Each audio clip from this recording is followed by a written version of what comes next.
आदि शक्ति जहि जग उपजाया, सोई अवतारे मोरी यह माया।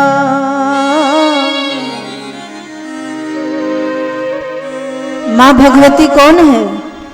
आदि शक्ति जही जग उपजाया, जिसने सृष्टि का सृजन किया।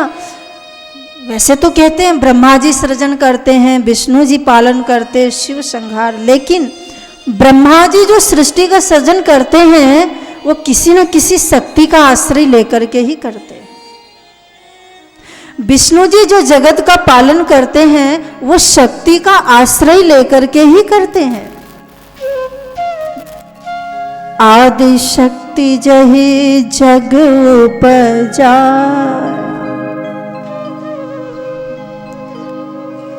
हे विष्णु इस सृष्टि में मेरे सिवाय अन्यत्र दूसरा कुछ भी नहीं है। मैं व्यक्ति के भीतर मनुष्य शक्ति के रूप में मैं ही हूं, प्राण शक्ति के रूप में मैं ही हूं, विचार शक्ति के रूप में मैं ही तो हूं, आत्म शक्ति के रूप में मैं ही तो हूं, शक्ति के रूप में मैं ही तो हूं। या देवी सर्वभूतेषु बुद्धि रूपेण संस्थिता। आपके पास अगर थोड़ी भी बुद्धिमत्ता है तो किसकी शक्ति है? अगर तुम्हारे पास बुद्धि ना हो, विवेक ना हो, तो संसार में आप व्यवहार नहीं कर सकते। यहां तक कि आप यहां बैठे भी हैं तो शक्ति के सहारे बैठे हैं। आपके शरीर में यदि प्राण शक्ति ना हो तो क्या आप बैठ सकते हैं? मां प्राण शक्ति के रूप में विराजमान है। आपके पास यदि श्रवण शक्ति ना हो तो आप शब्द सुन नहीं सकते। आपके पास वाक शक्ति ना हो, हमारे पास वाक शक्ति ना हो तो हम एक शब्द बोल नहीं सकते। मां से हटकर के कुछ भी नहीं है। आपके पास मनस शक्ति है, आपके पास सोचने विचारने की जो शक्ति है वो शक्ति मां की ही तो है।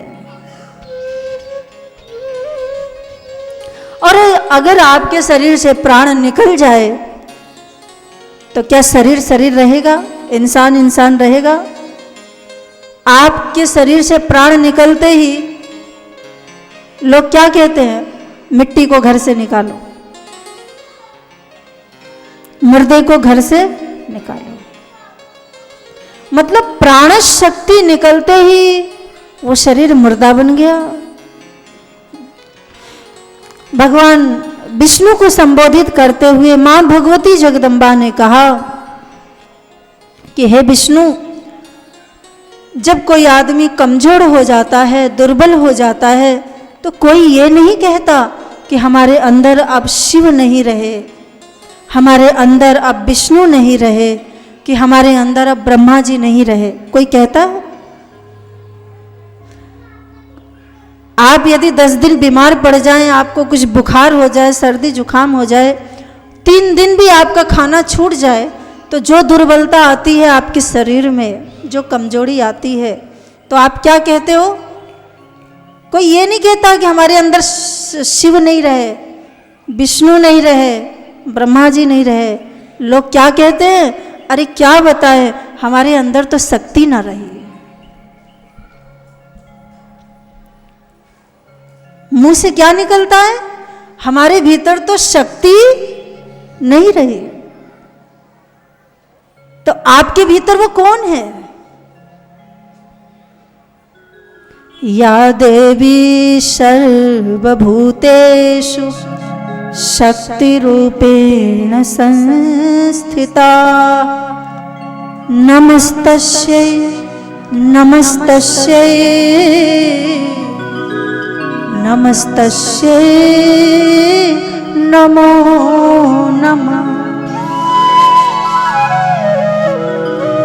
शक्ति के बिना संसार में कोई चीज चल नहीं सकती। बड़े बड़े कारखाने चलते हैं, फैक्ट्रियां चलती हैं, किसके बल पर?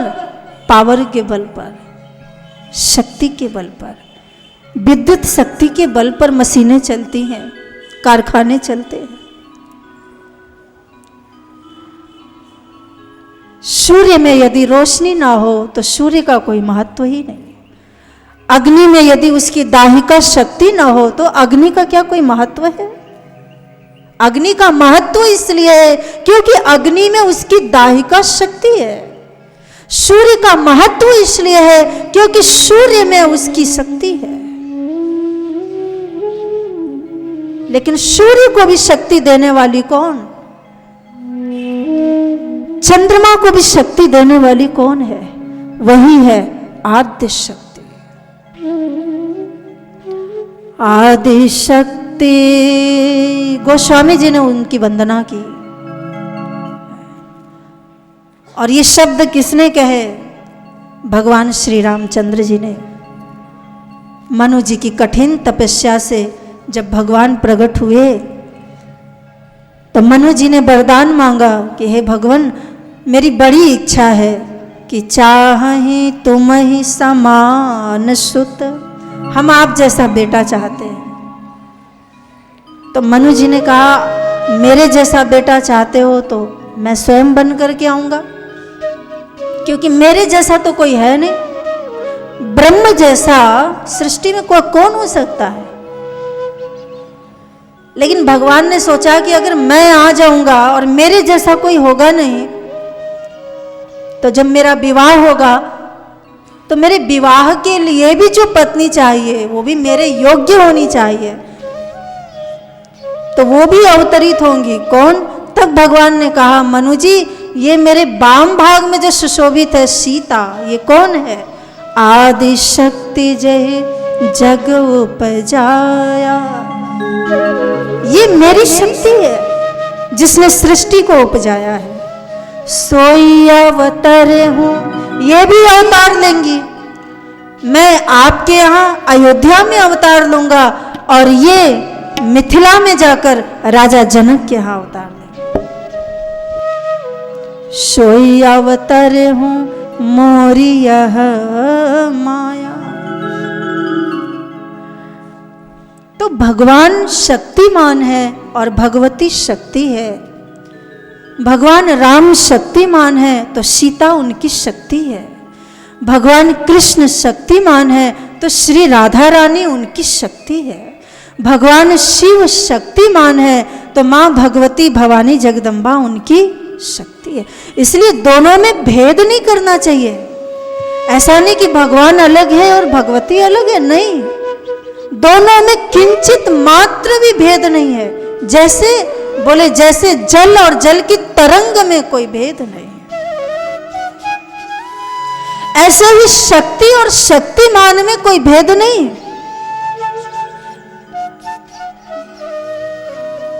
दोनों एक ही रूप हैं। लीला की दृष्टि से जब महिषासुर का संहार करना हुआ, जब मधुकैटभ का संहार करना हुआ, तो उसी आद्य शक्ति ने माँ भवानी का अवतार लिया, जगदम्बा का अवतार लिया, लक्ष्मी का अवतार लिया, काली का अवतार लिया। तो लीला की दृष्टि से माँ के अवतार होते हैं। हे शौनक जी, इस प्रकार से माँ भगवती ने भगवान विष्णु को अपने स्वरूप के बारे में स्वयं ये संबोधित किया कि मेरे सिवाय सृष्टि में कुछ भी नहीं है। श्रीमद् देवी भागवत ये साक्षात मां भगवती का ही वांगमयी चरित्र है। श्रीमद् भागवत में मूल रूप से 4 श्लोकों का विस्तार किया गया है, लेकिन श्रीमद् देवी भागवत में मूल रूप से कितने श्लोक हैं? बोले 4 भी नहीं। देखो, ब्रह्मा जी ने नारद जी को मूल भागवत सुनाया 4 श्लोक में।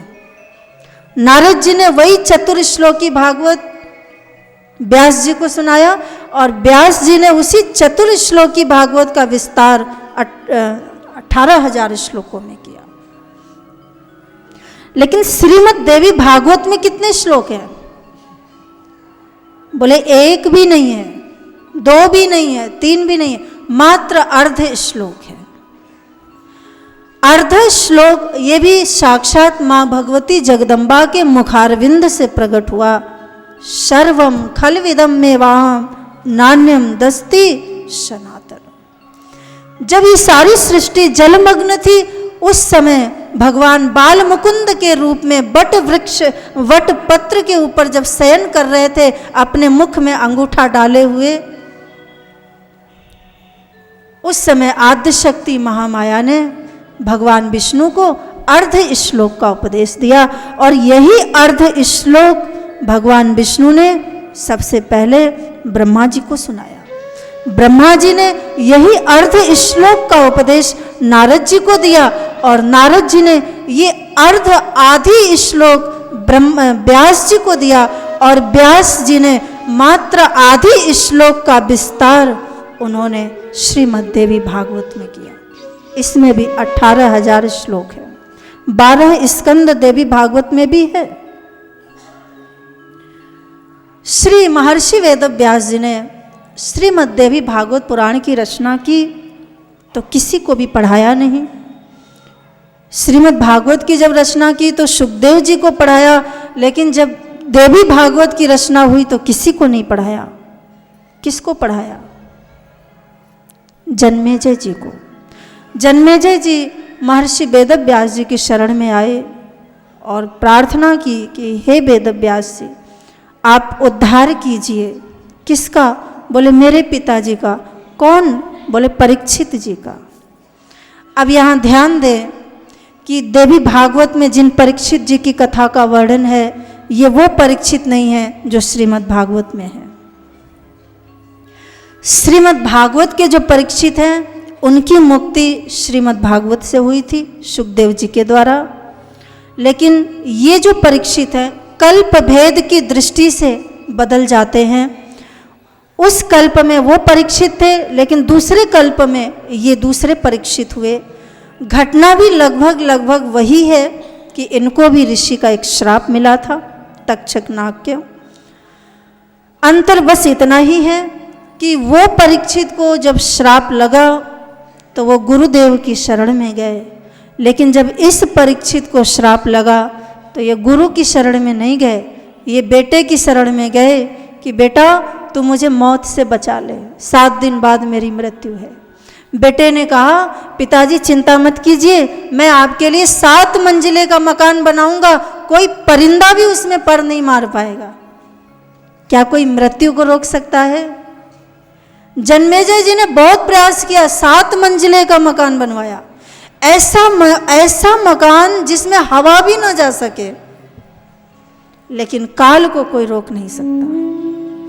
तक्षक आया ब्राह्मण के रूप में, जन्मेजय जी को बोला कि तुम्हारे पिताजी की मृत्यु होने वाली है, इससे पहले ये फल विप्र के हाथों से दिलवा दो कि उनका उद्धार हो जाए। 7वां दिन था, अंतिम दिन था। जन्मेजय ने अपने पिता को सूचित किया 7वें मंजिल पर जाकर के, पिताजी एक ब्राह्मण आए हैं फल लेकर। तो पिताजी ने कहा, परीक्षित ने कहा कि आज तो 7वां दिन है और अब संध्या काल हो रही है, अब तो डर लगभग खत्म ही हो गया मृत्यु का, इसलिए ब्राह्मण देवता को भेज दो। और जैसे ही ब्राह्मण देवता ऊपर गए फल लेकर के, लेकिन वह फल तो था नहीं, उस फल के अंदर ही तक्षक था। परीक्षित जी को फल दिया गया। परीक्षित ने जैसे ही उस फल को काटा कि उसमें से तक्षक सर्प फुफकार मारते हुए निकला और परीक्षित को उसने डस लिया। राजा परीक्षित की सदगति नहीं हुई, दुर्गति हुई। क्यों? सदगति तो केवल भजन करने से होती है। मनुष्य की सदगति अगर होगी तो सत्संग से होगी, कथा से होगी, भजन से होगी। परीक्षित की दुर्गति हुई, उनकी आत्मा प्रेत बन करके वायु लोक में भटकती रही, अंतरिक्ष में। क्यों? क्योंकि मृत्यु अंतरिक्ष में हुई। मृत्यु किसकी सुंदर होती है? इतना तो करना स्वामी, जब प्राण तन से निकले, गोविंद नाम लेकर फिर प्राण तन से निकले। मृत्यु तो तब सुखद होती है।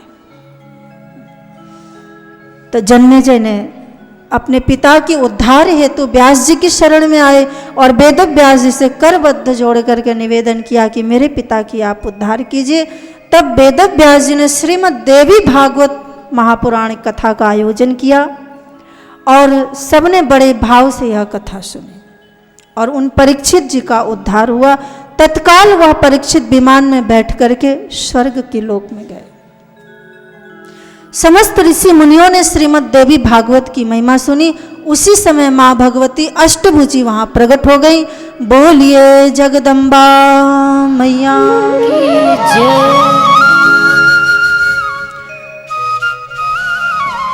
तो इन परीक्षित का उद्धार श्रीमद् देवी भागवत से हुआ। देखो, कोई भी पुराण की महिमा कम नहीं समझनी चाहिए। आप ये मत सोचना कि मुक्ति केवल श्रीमद् भागवत से ही मिलती है क्या, मोक्ष क्या श्रीमद् भागवत नहीं।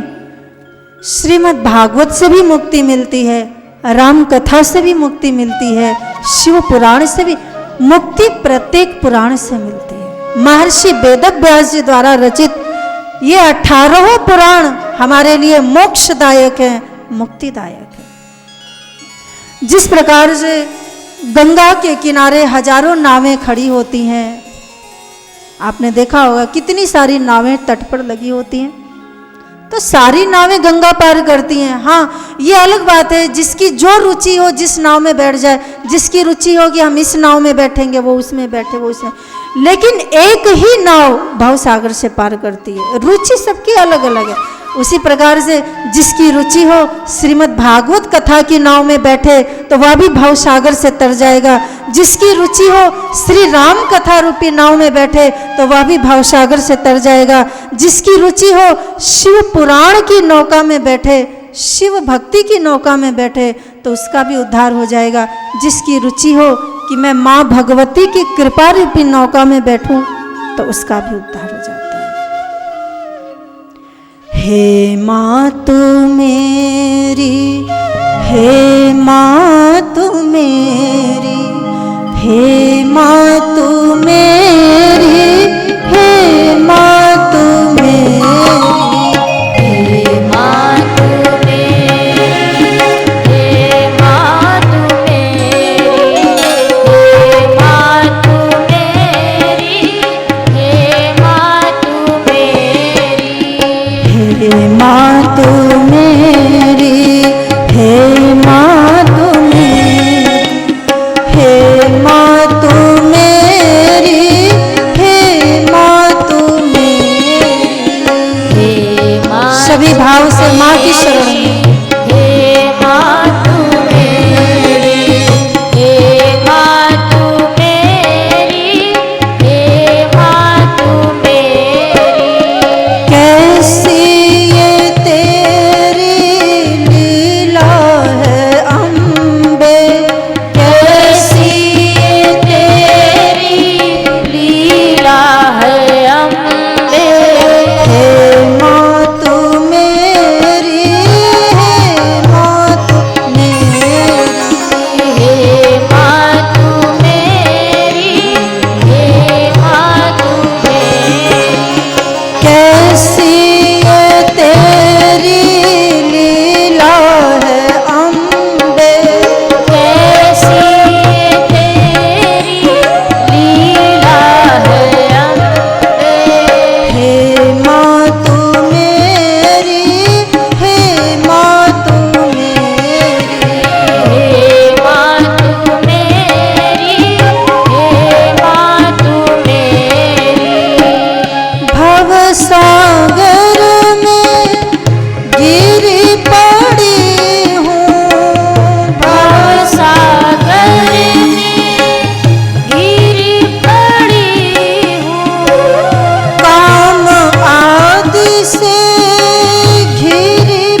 में भक्ति ना मुझ में शक्ति, ना मुझ में भक्ति ना मुझ में शक्ति, ना मुझ में भक्ति ना मुझ में शक्ति, शरण तुम्हारी आई पड़ी हूँ, शरण तुम्हारी आए पड़ी हो। हे माँ तू मेरी, हे माँ तू मेरी, हे मानु मेरी, हे मानु मेरी, कैसी ये तेरी लीला है अम्बे कैसी ये तेरी लीला सभी गाइए। हे मानु मेरी, हे मानु मेरी, कैसी ये तेरी लीला है अम्बे, हे मानु मेरी,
माँ भगवती की कृपा असंभव को भी संभव करने वाली है।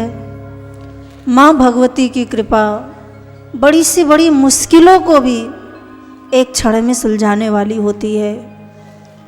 सौनक जी कहते हैं, गुरुदेव, माँ भगवती के इस चरित्र से और किसके किसके जीवन में क्या क्या बिगड़ी बनी, किसके किसके जीवन में क्या क्या लाभ मिला, वो बताइए। और लगभग 5 अध्यायों में श्रीमद् देवी भागवत की महात्म्य का वर्णन किया गया है। 5 अध्यायों में सूत जी कहते हैं, सौनक, इस श्रीमद् देवी भागवत पुराण से इन परीक्षित जी की भी सद्गति हुई और यहाँ तक कि श्रीमद् देवी भागवत पुराण के श्रवण करने से देवकी और वासुदेव जी के जीवन में भी एक बहुत बड़ा जो कष्ट था वो कष्ट मिटा। सौनक जी ने पूछा, गुरुदेव, देवकी वासुदेव जी तो कोई साधारण नहीं है, साक्षात भगवान के माता पिता हैं, फिर देवकी वासुदेव जी पे ऐसा कौन सा कष्ट आया? सूत जी ने कहा, हे शौनक जी, आप जानते हैं श्रीमद् भागवत कथा में आपने सुना है कि एक बार भगवान श्री कृष्ण पर मणि चोरी करने का कलंक लगा। आप सब ये कथा विस्तार से भागवत के माध्यम से जानते ही होंगे कि किस प्रकार से भगवान श्री कृष्ण के जीवन में भी मणि चोरी का एक मिथ्या आरोप लगा। समाज में जहाँ जहाँ भी अच्छे काम होते हैं, जहाँ महापुरुषों की, जहाँ भगवान की प्रतिष्ठा होती है, जय जयकार होती है, वहाँ आलोचना करने वालों की भी कभी कमी नहीं रही। चाहे आज का काल हो और चाहे द्वापर का काल हो, चाहे त्रेता का काल हो, जहाँ सज्जन है वहाँ दुर्जन भी हैं, जहाँ संत हैं वहाँ खल भी हैं। दोनों ही इस धरती पर पैदा होते हैं। कैसे? बोले जैसे समुद्र से अमृत भी निकला और विष भी निकला। एक ही सरोवर में कमल भी खिलता है और उसी सरोवर में एक जोंक नाम का कीड़ा भी पैदा होता है। दोनों की उत्पत्ति स्थान एक है, लेकिन गोस्वामी जी कहते हैं, जलज जोक जिमि गुण बिलगाही। जैसे कमल जब खिलता है तो दूसरों को खुशबू देता है, दूसरों को सौंदर्यता प्रदान करता है, लेकिन जब जोक नाम का कीड़ा पैदा होता है ना, तो दूसरों के खून चूसने का काम करता है। ऐसे ही समाज में जहाँ संत होते हैं, जहाँ एक तरफ भक्ति की खुशबू बिखेरते हैं, तो दूसरी तरफ असंत भी होते हैं, खल भी होते हैं, जहाँ अपनी दुष्टता फैलाते हैं। जहाँ रात्रि है वहाँ दिन भी है। अगर राम जी की हम कथा सुनते हैं तो हम ये ना भूले कि रावण की भी कथा है।